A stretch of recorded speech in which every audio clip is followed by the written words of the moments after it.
Pasa en Palermo, aquí en Capital Federal. La inconsciencia, las excusas ridículas y la violencia también en los controles de alcoholemia. Muy bien.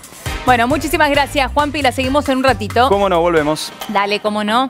Bueno, y hoy te lo contábamos al comienzo del programa, se presentó el proyecto de despenalización del aborto con 71 firmas en diputados. Aquí está con nosotros la diputada Olga Rista, ella es de la Unión Cívica Radical, cordobesa. Bienvenida. ¿Cómo estás? Muy buenas tardes. Buenas tardes, muy bien. Ahora vamos a hablar de cuáles son los puntos más importantes de este proyecto, pero tenemos en este momento a Guillermo Marcó, él es director de la Pastoral Universitaria y ex vocero de Jorge Bergoglio, que está con nuestro cronista Jerónimo Mura. Jero, buenas tardes. Buenas tardes, Elio. Así es, y cuando parece que el aborto se instaló prácticamente en la agenda parlamentaria, hay que decir que, bueno, está este proyecto, ¿no?, que ya se presentó hoy en la Cámara Baja. Y para hablar un poco más de esto, estamos con Guillermo Marcó, como vos bien decías, quien es el director de la Pastoral Universitaria. Guillermo, le pregunto primero puntualmente por el debate que se abrió. ¿Es positivo esto? Bueno, el debate ya está abierto, o sea que la valoración tenía que haber sido antes. Yo hace poquito en un programa le decía a Miriam Bregman, que la tenía enfrente, que realmente la felicitaba porque ella, me parece que de todas las candidaturas fue la más honesta, porque justamente en los afiches de su campaña ponía aborto libre y gratuito. Me parece que en el resto de los partidos, por lo menos no se habilitó al tema, no se dio a conocer la postura de los legisladores, porque eso hubiera permitido que la gente hubiera tenido la posibilidad de elegir también un tema tan importante que, digamos, ahora está delegada en la voluntad y en la, que yo diría, como ver la opinión personal de cada uno de los legisladores, porque bueno, así es la democracia representativa. El debate está abierto, el debate siempre es bueno y bueno, el episcopado ha pedido concretamente que, bueno, se escuchen todas las voces, ¿no? Me parece que según la encuesta de Fortunato Malimachi hay un 87% de gente que es católica, no necesariamente todos los católicos están de acuerdo o en desacuerdo, me parece que está bueno que se escuche, digamos, también la voz, pero no solo de los católicos, porque en esto también el resto de los credos, ¿no?, digamos, los musulmanes, los evangélicos, y además de esto, montones de personas de buena voluntad. Valdría recordar el presidente Tabaré Vázquez en Uruguay, que vetó la ley y es médico, y es ateo, digamos, no lo hizo por un tema confesional. Entonces creo que es interesante, bueno, escuchar todas las posturas, ¿no? Se habla de las diferencias de Macri con la Iglesia mucho y también con las diferencias que tiene en algunos casos con el Papa. ¿Vos pensás, Guillermo, que esto pudo haber agigantado este tipo de diferencias o algún tipo de tensión se pudo haber generado? Mira, yo es algo que he repetido muchas veces, lo he hablado con Jaime Durán Barba también en persona. En general, desde las épocas de la ciudad, lo que decía el cardenal es que con lo que no estaba de acuerdo es con esta teoría de, bueno, veamos qué es lo que piensa la gente o qué piensa un grupo de gente, hagamos un focus group y en base a eso decidimos para qué lado ir, ¿no? Porque la realidad es que, bueno, eso se puede hacer en muchos temas. Hay algunos temas, como por ejemplo, cuando un partido, sea el peronismo, el radicalismo o el mismo PRO, es un tema que le interesa al Ejecutivo, pareciera que, bueno, ahí no hay mucha libertad de conciencia. Para poner un ejemplo cercano, el debate que se suscitó en diciembre sobre la reducción de las jubilaciones, ¿no?, donde supongo que habrá habido muchos diputados del PRO que tenían alguna objeción de conciencia con respecto a lo que se estaba haciendo y sin embargo había que votar lo que votaba el Ejecutivo porque un poco es la ley de los partidos.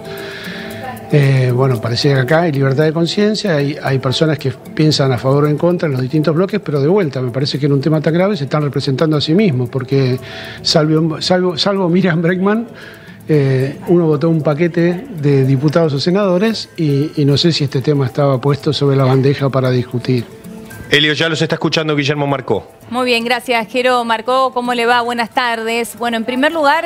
Buenas tardes, ¿cómo le va? Bien, muy bien. Muchas gracias por atendernos. En primer lugar, preguntarle si entonces usted estaría o no de acuerdo con una consulta popular, algo que algún diputado ha anunciado en este último tiempo. ¿Usted estaría de acuerdo con que se haga una consulta popular, más allá de que no fuese vinculante? Mire, a ver, si la consulta popular que se hace no es vinculante, la verdad que me parece que no tendría mucho sentido, porque simplemente escuchar una opinión y después de vuelta el resultado va a ser lo que piensen los legisladores. Si la consulta es vinculante sería diferente y la pregunta para hacerse es el costo que esto tendría en momentos en donde, bueno, sin duda la economía para muchísimas familias y el tema de la pobreza y querer ajustar un poquito las cuentas públicas rigen el destino de tanta gente. Bueno, no sé, yo no estoy calificado para opinar sobre eso. Me parece que eso son instrumentos que es el propio Parlamento o el Ejecutivo, supongo, no lo sé tampoco técnicamente quién lo tiene que decidir. Pero bueno, digamos, tendrán que barajar todas las opciones la Honorable Cámara de Diputados y de Senadores para ver cómo se dirime esta cuestión, ¿no? Lo que muchos piensan, sin embargo, es que una consulta lo que haría es generar una respuesta de un sí o un no, en vez de proponer un debate realmente maduro y profundo como se requiere. Sí, a ver, creo que el sí o el no puede ser sobre la cuestión de fondo, si uno está o no de acuerdo con la despenalización. Después habrá que discutir otro montón de matices, ¿no? Porque sin duda que, digamos, yo siempre lo sostuve desde un principio, cuando trabajaba con el cardenal Bergoglio, cuando abordábamos estos temas, yo decía que en primer lugar me parece que el tema de la vida es un tema de derechos humanos. Hoy ya no es un tema. La Iglesia intuyó durante muchos siglos que había vida desde la concepción. Hoy la Iglesia, digamos, está avalada por la ciencia. Yo formo parte del Comité de Ética del CONICET, que es un organismo también del Estado, y digamos, no hay duda, digamos, nosotros tenemos un protocolo hasta para trabajar con animales. Entonces me parece que dudar cuando hay también tantas técnicas de fertilización asistida y se sabe perfectamente que en un óvulo fecundado por un espermatozoide está todo el código genético de una persona y que si nada interrumpe ese desarrollo va a llegar a ser como vos o como yo, digamos, no dudar de eso es dudar de una materia que ya no es de fe, es una materia científica. Por supuesto que tampoco podemos dejar de comprender, y yo se lo decía siempre al cardenal, digamos, bueno, una mujer no llega alegremente a abortar un hijo, llega con una situación dramática que también nosotros atendemos muchísimas veces pastoralmente. Digamos, yo he sentido particularmente el corazón desgarrado cuando viene alguna mamá a contar una historia, digamos, después de haber tenido un aborto y, bueno, sentir todo lo que siente una mujer que está como llamada profundamente a ser madre y a custodiar la vida y, bueno, sentir, digamos, todo esto que le pasó en circunstancias que, bueno, ya todo el mundo las conoce. Embarazos juveniles, bueno, una situación de que no es el momento para esperar una vida. Sí. Creo que no, uno, digamos, tiene las dos caras de la moneda y es lo que se está debatiendo. Si en definitiva quiere la vida del niño por nacer, entiende la situación de la mujer. Y yo creo que los que están a favor de la despenalización también miran esa realidad. Bueno, me parece que en eso el debate tiene que ver con eso, decir, bueno, ¿cómo podemos evitar que en definitiva, y en eso también la Iglesia tiene que digamos, dar un paso en lo que es todo con profundidad, de verdad, porque si uno no quiere el embarazo adolescente, también tiene que profundizar la educación sexual. Totalmente. Y me parece que, digamos, hay otra cuestión que, bueno, muchas veces cuando se discuten estos temas, la educación sexual tiene que ver para nosotros con valores. Entonces siempre lo que se pidió cuando se discutían estos temas, y dice, bueno, también respeten que nosotros, dentro de lo que es la educación sexual que damos, también creemos en ciertos valores que después la gente los adopta o no, porque está en su libertad. Pero me parece que también proponerlo forma parte de la libertad que tenemos como argentinos, ¿no? Entonces en eso es bueno, Marco, escuchar esto por parte de la Iglesia, ¿no? Realmente es importante. Yo no soy la Iglesia, yo soy un sacerdote. Ya lo sé, pero forma parte yo no represento la institución, ¿no? Está bueno decirlo, ¿no? Soy un sacerdote de la Iglesia Católica, pero no soy la institución, ¿no? Claro, claro que no, pero sí forma parte de la Iglesia Católica, y realmente escuchar a un hombre como usted que forma parte de la Iglesia Católica hablar de educación sexual, de la responsabilidad en esos términos, me parece interesante, realmente. Ahora, recién usted hablaba y hacía mención de aquellas personas, de la opinión de aquellas personas que han presentado este proyecto, que están a favor del proyecto de despenalización del aborto, y justamente está aquí Olga Rista, que es diputada, es una de las diputadas firmantes. Usted sabrá que fueron 71 firmas firmas en el día de hoy y me gustaría escuchar su opinión con respecto a lo que decía Marcó.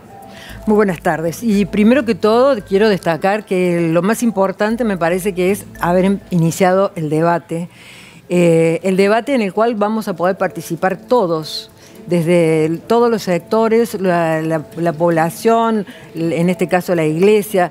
Todos van a estar invitados a poder estar en el Congreso y poder dialogar y debatir sobre este tema. Es histórico porque es la primera vez que va a suceder en Argentina algo tan importante. Y además hacerlo en términos de respeto hacia el otro, de escucharlo y respetarlo profundamente. Creo que desde ahí es bueno de donde uno se está parando y se está parando en ese lugar.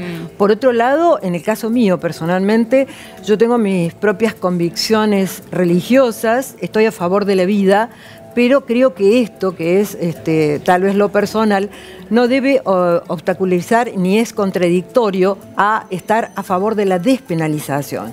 ¿Por qué? Porque la penalización, que es lo que hemos tenido hasta el momento, ha fracasado, no resolvió el problema. Siguen muriendo muchísimas mujeres.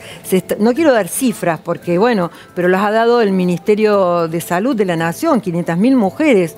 Se está hablando de la cantidad que mueren precisamente por abortos hechos en circunstancias negativas. ¿Y de qué hablo ahí? Que se ahonda la brecha entre las mujeres que sí tienen acceso a lo mejor a hacerse un aborto seguro, como es la clase media, la clase alta, y las mujeres pobres y las más jóvenes, que son las que no tienen ningún derecho a hacerlo o ninguna posibilidad y realmente se ven obligadas a realizarlo en las peores condiciones y llegan al hospital público en un estado lamentable y en algunos casos la muerte. En este caso, hoy cuando se presentó el proyecto decíamos que este día, hoy, este proyecto tiene un nombre, María Campos, de Santiago del Estero, que murió 5 hijos, quedó embarazada pues, del quinto o del sexto, no tengo claramente esto, y muere por un aborto mal realizado que sucede en Santiago del Estero, en un matrimonio realmente muy malo, donde además era mujer golpeada.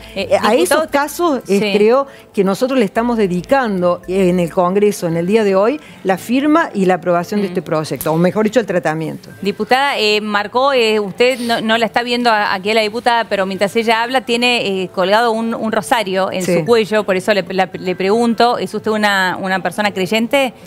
Yo soy creyente, soy católica, no soy practicante, soy católica de chica, pero además soy una persona que medito y estoy muy cerca de la psicología, de constelaciones familiares, tengo conocimiento de todo eso y obviamente considero que el aborto es una situación límite a la que nadie llega por placer o a nadie llega, realmente es el último escalón en el que hay que estar y creo que obviamente primero hay que hacer políticas de educación sexual profundas, después lo que es la entrega de anticonceptivos a todos los lugares, por ejemplo, desde el villa, consultorios, hospitales y demás, y en última instancia, cuando una persona desesperada ha tomado una decisión, en ese caso creo que ya no hay alternativa y para evitar la muerte, creo que ahí hablo de la despenalización del aborto. Marcó porque le remarcaba esto de la diputada, porque justamente usted hizo mención a esto, ¿no? Hace un rato dijo, hay muchos católicos que pueden estar a favor y muchos otros católicos que pueden estar en contra, más allá de la religión. ¿Es esto? ¿Usted cree esto? Mire, yo lo que creo es que hay una pugna de valores, porque es verdad lo que dice la diputada en cuanto a las personas que tienen que o desean someterse a un aborto y tienen, digamos, condiciones de vulnerabilidad pero también, digamos, a mí me gustaría que los que defienden esta posibilidad también pues dicen, bueno, no queremos más muertes de mujeres, pero si esa mujer estaba embarazada de una mujer, hay una mujer que es la más débil, que no tiene derecho tampoco ninguno a patalear, porque las condiciones en las que ha sido concebido no han sido las mejores, ¿no? Entonces, cuando defendemos la vida, lo que estamos defendiendo es justamente, bueno, si ya tuviste 5 hijos.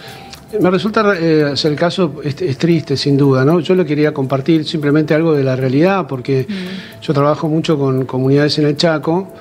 La realidad es que cuando la gente se acerca al hospital público en el Chaco se muere de una apendicitis, porque la atención es pésima, digamos, no hay, falta de todo en nuestros hospitales.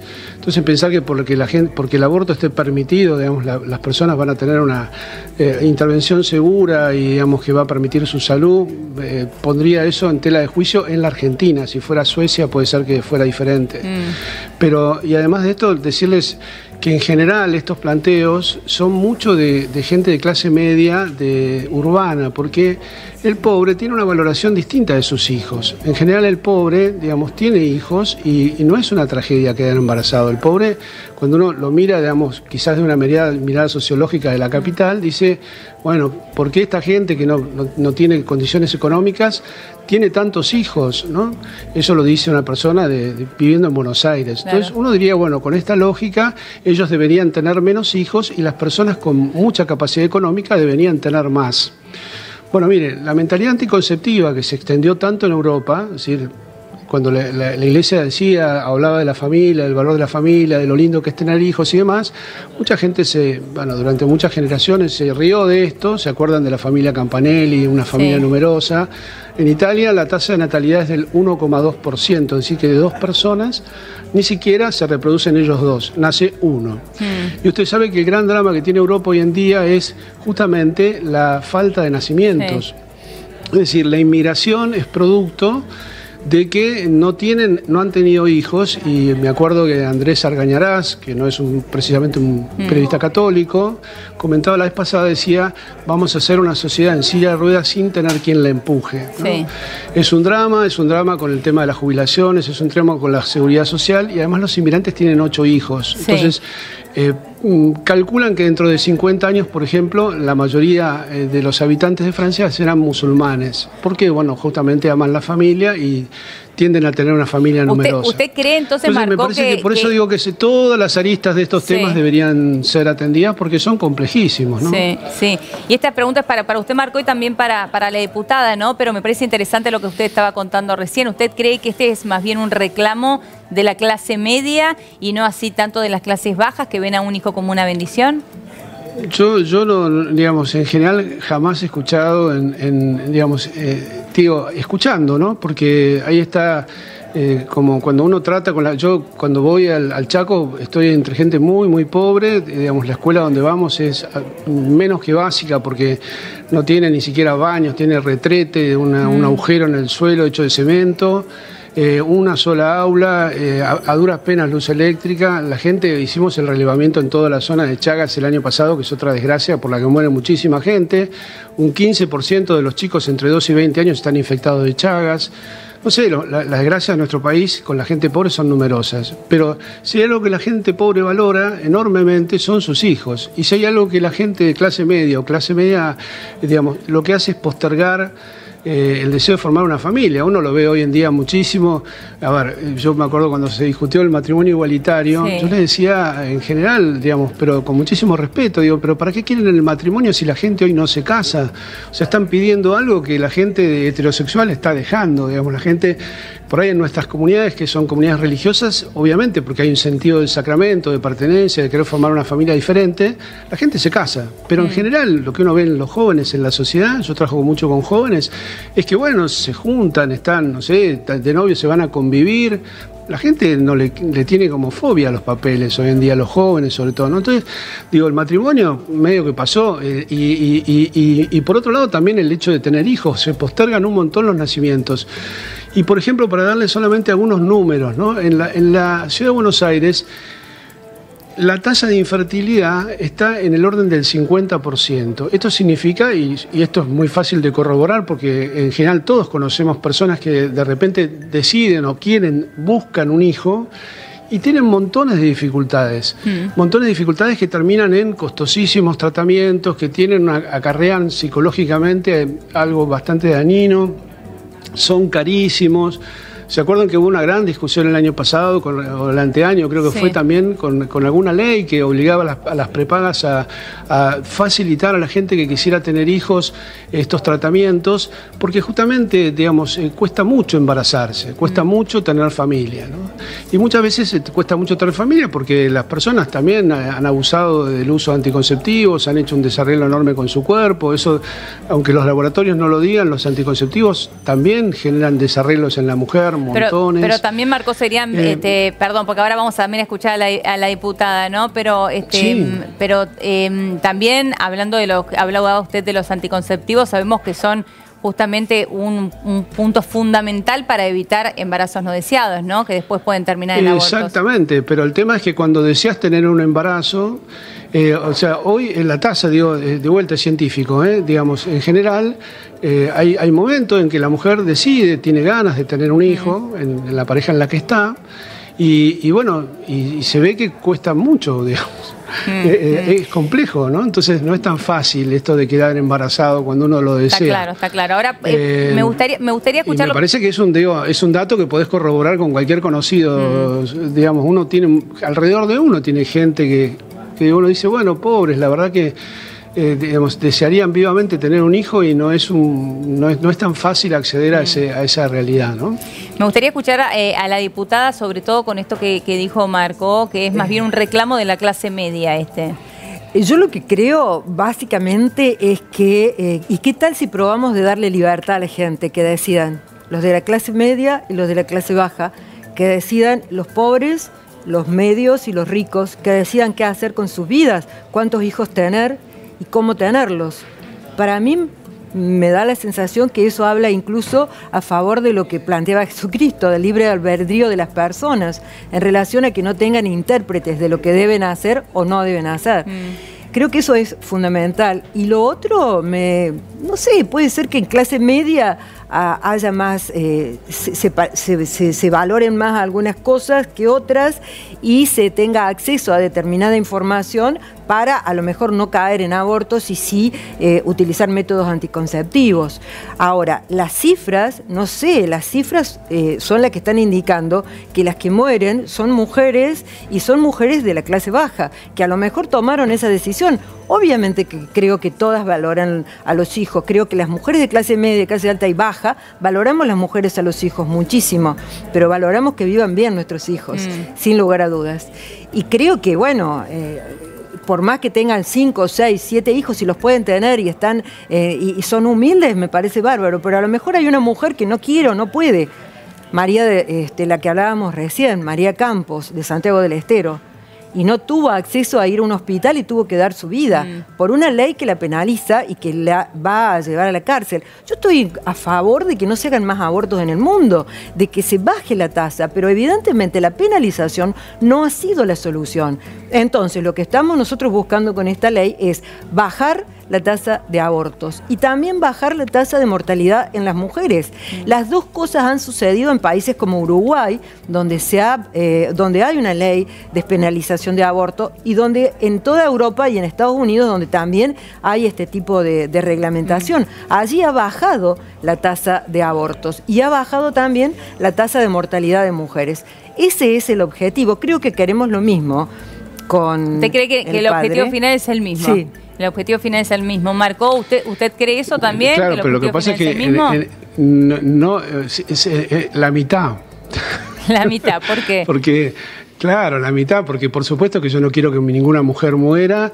Me parece que en la Argentina tampoco el aborto está penalizado de verdad, o sea, nadie va preso por cometer un aborto, es una cosa rarísima que yo sepa. Entonces, ¿para qué a una mujer cuando llega con esta circunstancia a un hospital, nadie la mete presa, digamos, la tratan de atender, Es cierto que en general hay un consenso, pero sí hay casos de penalización que sí existen, pero son ¿no? Y que fueron muy conocidos. Me parece que en realidad sí deberían meter presos a alguien que practicó mal la medicina y provocó la muerte de una persona por mala praxis, eso seguro, ese sí debería estar preso, ¿no? Por hacer uso ilegal de la medicina, más que a una pobre mujer que llegó a esa circunstancia. Pero la realidad es que lo que no se está contabilizando acá es el derecho de los otros, digamos, ¿no? Porque, digamos, está el derecho de disponer, como dice las que en general están a favor del aborto, o los que en general están a favor del aborto, pero no estamos contabilizando qué pasa con la vida de la cual dispone alguien que sí tiene libertad para disponer, y hay otra persona engendrándose silenciosamente que no tiene ninguna posibilidad de